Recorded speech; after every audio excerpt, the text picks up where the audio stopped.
Remember, with a lease option, the attractive thing is the option to purchase. And what we're talking about here is that, remember, we agreed that within the time period, we can purchase the property at £100,000. Now, what I want to do is make sure is that within the period of either 3, 5 or 7 years, this property is generating sufficient income over that period in order to fund the deposit.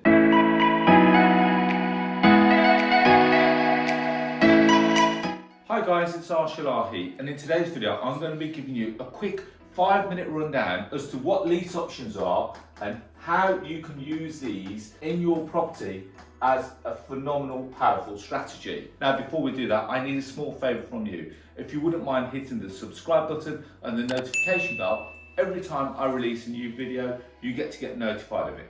So let's get straight into it. So for those that don't know, I'm the owner of a platform called the Property Investor app, and the Property Investor app is the UK's first property investment platform which showcases all kinds of deals all over the UK. So whether you're looking for below market value deals, rent to rent deals, lease option deals, we've got them all on there, so go and check us out. You can either do that by going to our website, which is propertyinvestorapp.co.uk, or if you've got a smartphone, go to the App Store, type in Property Investor and download it from there. It's completely free for you to do that.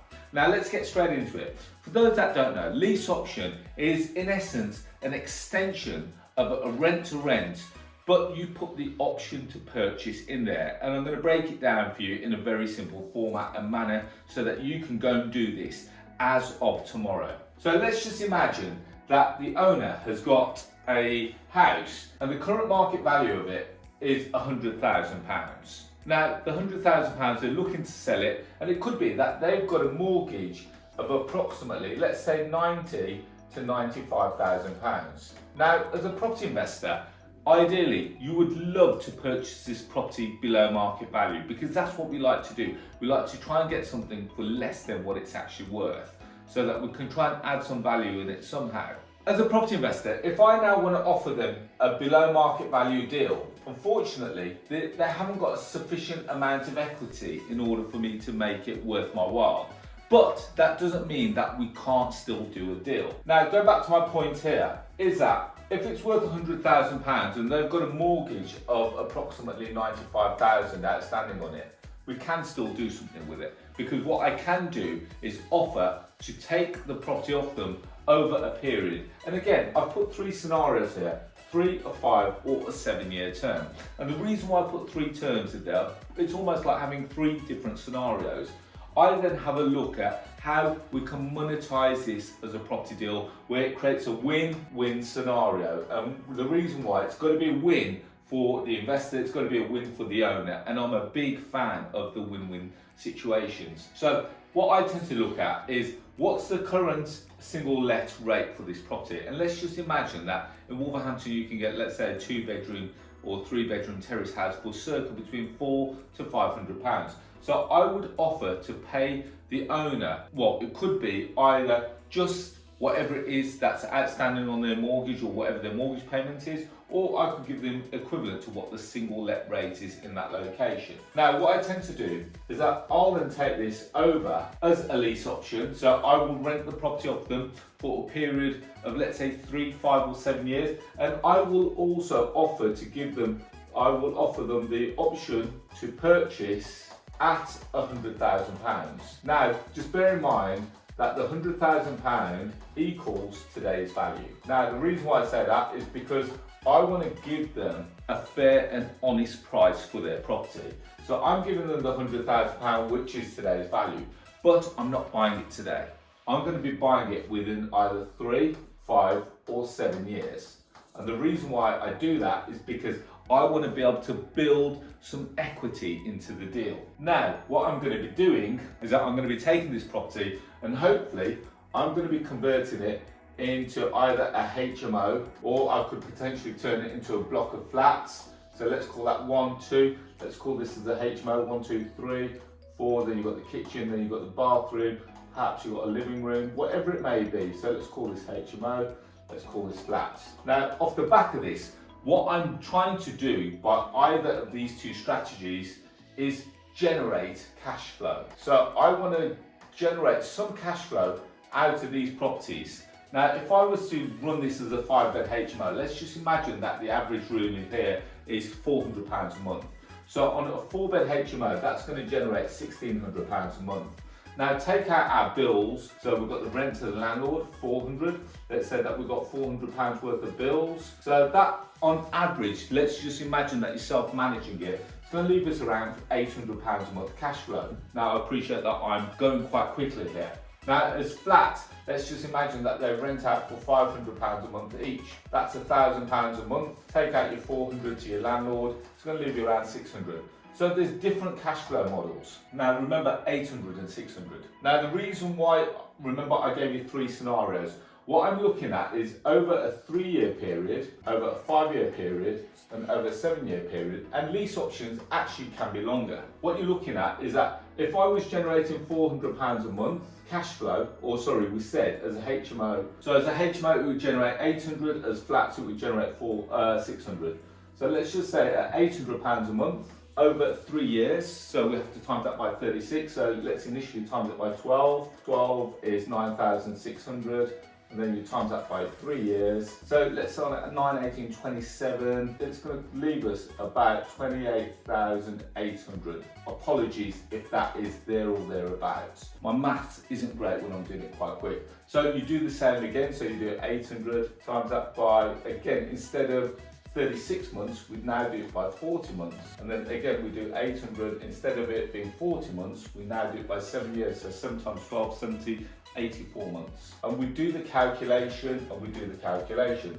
Now, the reason why I'm doing this, and again, I'm going through this quite quickly, is because, remember, with a lease option, the attractive thing is the option to purchase. And what we're talking about here is that, remember, we agreed that within the time period, we can purchase the property at £100,000. Now what I want to do is make sure is that within the period of either 3, 5 or 7 years, this property is generating sufficient income over that period in order to fund the deposit. Now for me to buy this property in that period, I'm going to need 25% deposit. I'm going to need, let's say, stamp duty, so I'm going to need 3% stamp duty. I'm going to need, let's say, let's say it's £2,000 for legals, and I'm going to need some other funds. So 25% deposit of £100,000, that's 25k. Then we're going to need 3% stamp duty, that's another 3k. We're going to need another 2,000 towards legals. So in total, on average, we're going to need around £30,000. So what I'm looking for is for this property to generate approximately £30,000. And going back to my brief calculation here, I then look at which one of these scenarios will allow me to generate sufficient enough income.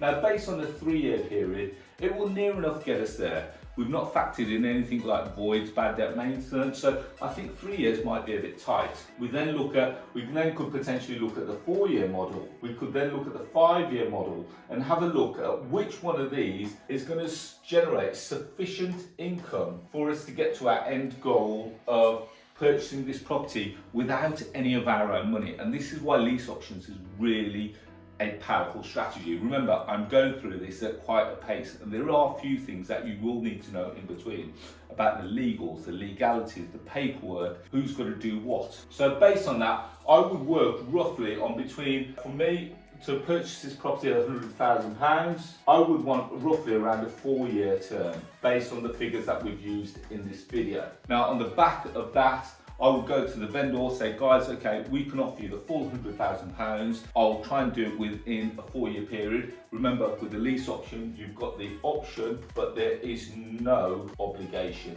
So if the property does not work, there is the potential to hand the property back. But remember, we're doing this to create the win-win. In all the years that I've been doing lease options, I've never handed one back. We've always fulfilled the option to purchase. So based on that, 4-year term, we're going to have the option to purchase. Let's cross out the obligation because, you know, I want to be able to exercise the option. The other thing that I'm going to also suggest is that in 4 years, I'd like to think that that property has actually increased in value. So I'd like to think that, you know, when I purchase this property in 4 years, it's actually going to be worth circa 110,000, which means that now I'm actually buying the property below market value. So not only have I generated cash flow from the property, but I've also added some equity into the deal, so that when you buy the property, potentially not only have you used none of your own money, because we've used the cash flow, remember, from the property, we've used the cash flow from the property to purchase the property because that's what we required.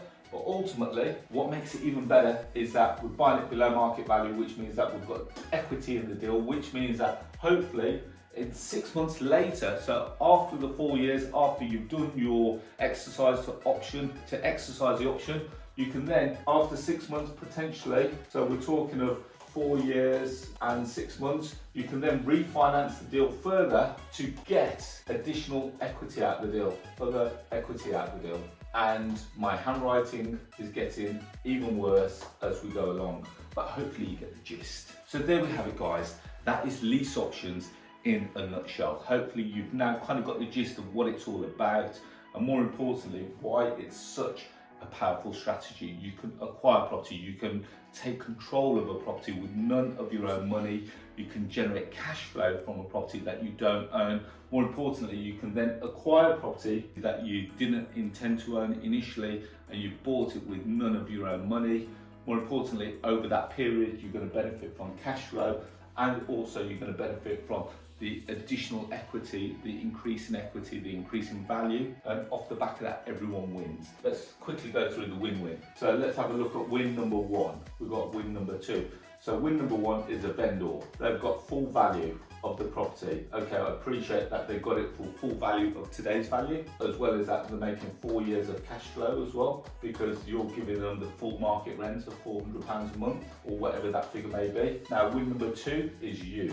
Now you benefit because you've not had to purchase, you've not had to put in any equity or money into the deal, so no money in. More importantly, you're generating cash flow from a property that you don't own, cash flow from a property that you do not own, and then finally, you're going to benefit from capital appreciation as well. But the big thing is no money down deal. All done legally, all done through solicitors, and all above board. So there we have it, guys. Hopefully you've really enjoyed that quick snapshot of what a lease option is all about. As always, I release lots more free content just like this out into the universe. So first things first, I run a podcast that I release every Tuesday at 6 AM. It's called The Property Rebel. Go and find it on all podcast stores. So whether you're looking at Spotify, Stitcher, Apple Podcasts, Google Podcasts, it's out there. And if you can, please leave me a review on the podcast store. As I've mentioned throughout this whole video, I'm the owner of the Property Investor platform.